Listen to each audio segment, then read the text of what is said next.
Certainly an unusual spot because Maxx Crosby is now a Raider. His money is back on their books. Welcome to NFL Live. We're here with Dan Orlovsky. We got Louis Riddick, Adam Schefter. Lots to get into today. You just heard from Maxx Crosby. We're going to start with that. Okay, starting in Vegas, where this time last week, the NFL world stunned after Baltimore has decided to back out of the trade for Maxx Crosby due to those medical concerns that arose during a physical. Yesterday, Crosby spoke for the first time since the failed deal, did not hold back. This is on his own personal podcast. I didn't get to see the GM at all. I thought I was going to see him when I first got there. I didn't see him for 5 hours. I went back up and I dap him up, and I could just tell like the energy was a little bit off. And the GM was standing in like the hall, like in the room next to me to the right. And that was the first time I seen him. And, you know, I'm just in my head, like this is a whirlwind. Like I'm so excited, like fired up. You know what I mean? Like this is a new opportunity, whatever. And you could just tell the energy was off. Like I dapped him up. He had like a blank face.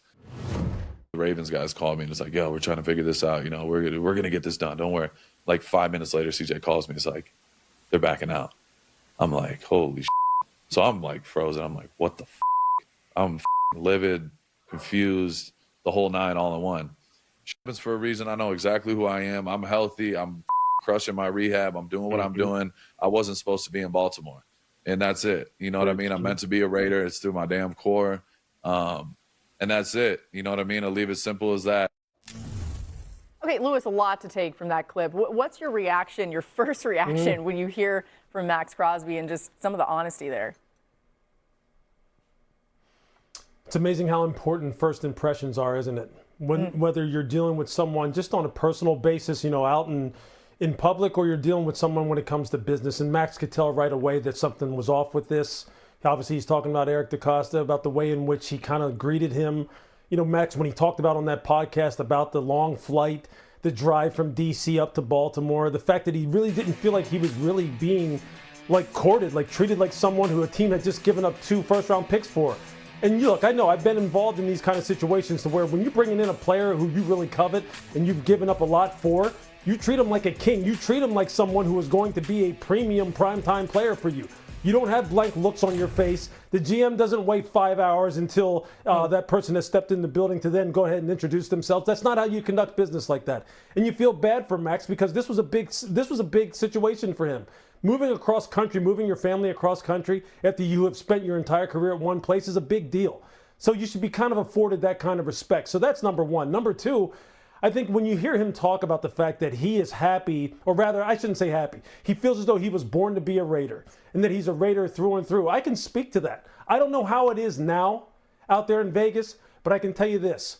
When the team was in Alameda and we were playing in the Oakland Coliseum and guys like Lester Hayes and Mike Haynes and Matt Millen and Fred Biletnikoff and those guys were coming around, and Jack Tatum and George Atkinson, you know what it felt like to be an old school Raider. And it is a sense of pride that is hard to really put into words. And Max has all that. He has all that. You can tell he has it. And you just kind of feel bad for the guy considering everything that he's overcome in his life, in his career, that he had to go through this in the first place. I hope he winds up staying in Las Vegas, to be honest with you. He deserves to be a Raider from beginning to end. I bet you the Ravens wish that Maxx Crosby didn't have his own podcast, like you were kind of saying. About that. This is a bad look for Baltimore. At least if Max's side of the story is real and true, and we have no reason to think it's not, it's a bad look for Baltimore. I'll kind of flip it forward. I think one, because there's probably a lot of question marks still of like, okay, what is his knee actually like? Yeah. We'll know, I would imagine, because if the Raiders decide to hold him. They're saying it's all on track. That's coming from the surgeon that we know is very credible. Right. And so I would imagine if the Raiders are going to continue to hold on to Maxx Crosby and not move him, that they've got to be confident that he's going to get healthy and get back to the type of player he was. Or if they're going to be overly aggressive in moving him, maybe they have their own doubts. So I think we'll have a little bit of an understanding as this goes. I think the second part is, how does this non-trade impact their timeline in Las Vegas? Because they are without 2 first-round picks that they were thinking they were going to have. And so after all that free agency spending, it was kind of like, could they get competitive in the next year or so? Now without those 2 picks, how do they pivot, at least from what their plan was in the now and maybe in the next 6 to 12 months? Adam, we're all kind of feeling this way that maybe it does make more sense for Maxx Crosby to stay in Vegas. What more can you tell us about what you're hearing about his future there? Yeah. Laura, look, there are a lot of options out there. There are a lot of ways this still can go, but the overwhelming way that it looks like it's trending and tracking right now is for Maxx Crosby to remain a Las Vegas Raider. The trade talk started when he didn't want to be there anymore. And now he himself is saying on his podcast that he does want to be there, that he wants to be a Raider for life. And as long as he wants to be there and other teams wouldn't be willing to give up what Baltimore was in light of what happened here in the last week with the medicals, then clearly the overwhelming likely path here is for him to stay in Las Vegas. He goes back there. This team is tracking with the arrow pointing up right now. Spent a lot of money in free agency, have the #1 overall draft pick expected to be Fernando Mendoza, have some weapons on offense, and Maxx Crosby obviously would help this team get to the next level. The other added bonus to going back to Las Vegas, and people don't point this out, by coming back from Baltimore to Las Vegas, Maxx Crosby saved over $10 million on his contract because there's no state tax in Nevada. He should be thrilled that he's back there right now because he just made millions by essentially not passing the physical. It works out very well for him, for the Raiders, while the Baltimore Ravens go their own way. Yeah, look at this. I mean, here you go, Max. It's working out better than you thought. I do think, Adam, he probably decides he doesn't really want to be traded when he looks at some of those moves that you're referencing that the Raiders made. It makes sense. They look like a much better team than they were when he even got traded. And if you're here for the pettiness of all this, the Raiders do not play the Ravens next season. Unfortunately, we will not see that. All right, let's check in. That's true. All right, Dan. Let's check in on a Miami team that's signaling they're ready for a rebuild, moving on from key pieces. The latest being star wideout Jalen Waddle, who's headed to Denver, a major hit to the Dolphins' offense, a big boost for that Broncos passing attack. Let's check in on them and hear a little bit more from Jalen Waddle himself now in Denver.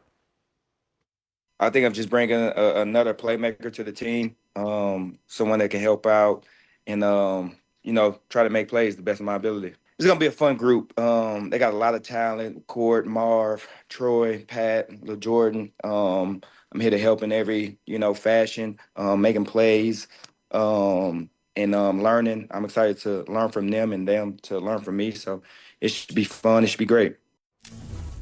Hey, Waddle's been one of the most productive receivers in the NFL over the last 4 seasons, averaging 10 yards per target.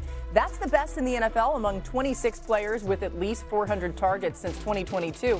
Last season, the Broncos receivers averaged 9th fewest yards, per target. You can see the difference in the instant boost that Jalen Waddle will add. And Dan, what can the addition of Waddle bring to this Broncos passing game that felt like this is kind of the one piece they needed to solidify? Yeah, explosive pass plays, and it's really the part of their offense that I would tell you was the weakest element. Waddle is a complete receiver. I don't want to just paint him as just a vertical threat. He can run all routes, middle of the field, in breakers, catch the ball, do something with it in the yards after the catch game, absolutely. But he is a vertical threat as well. His ability to make the big explosive plays down the field is absolutely one of his strengths. And I would sit here and tell you, as much as I've liked watching Denver's offense, and there's been this evolution under Sean Payton that it's sprinkled a little bit of like the college element in, it hasn't looked like I expected it to in totality when it comes to like the Saints stuff, which was notorious for the play action chunks, the 20 to 25 yard big throws, and then the big ball down the field. This answers that. They haven't had that guy that was consistently going to be that. Jalen Waddle is. This was a very, very good football team. This was the one spot you can truly make a case they didn't have. They do now. Yeah, Lewis, when you think about the other receivers they have on this roster in that group, how does Waddle mesh with what those guys look like on the field? Well, the cool thing about it is that they're all interchangeable. You'll see Cortland Sutton playing the slot. He'll play the X and the Z. You'll see Jalen Waddle. He can play the slot, the X. Troy Franklin can play the slot, the X to Z. Marvin Mims, he's a catch and run guy, a guy who's just explosive with the ball in his hands. Pat Bryant, he's a big physical slot player who really is kind of like, some of the wide receivers that Sean Payton had when he was in New Orleans. Think of guys like Marcus Colston, who really just chewed people up with a bigger body on the inside. So what Jalen brings you is in a different package. He brings you that same versatility, but he has the juice down the field. I mean, the guy has legit, when you're standing there as a secondary player, you're going, where's 17? And if I'm one-on-one with him in any way, shape, or form, you're looking, what leverage do I have and where's my help? What leverage do I need to take and where's my help? And what that winds up doing is it winds up making you get distracted with everyone from everyone else, and it's just going to open up the entire offense. And if they can get the run game going, if Davis Webb now as the new play caller can get the run game going, the play action passing game is going to get going, as Dan just alluded to, the Broncos are going to level up big time. Yeah, Lou, this is how I think they're going to use him. He's going to play the slot for them initially. They'll move him out sometimes to the Z, but he's going to play slot for Denver, and they're going to utilize him there. And if we remember back in the day, Sean Payton was in New Orleans when they traded for Brand.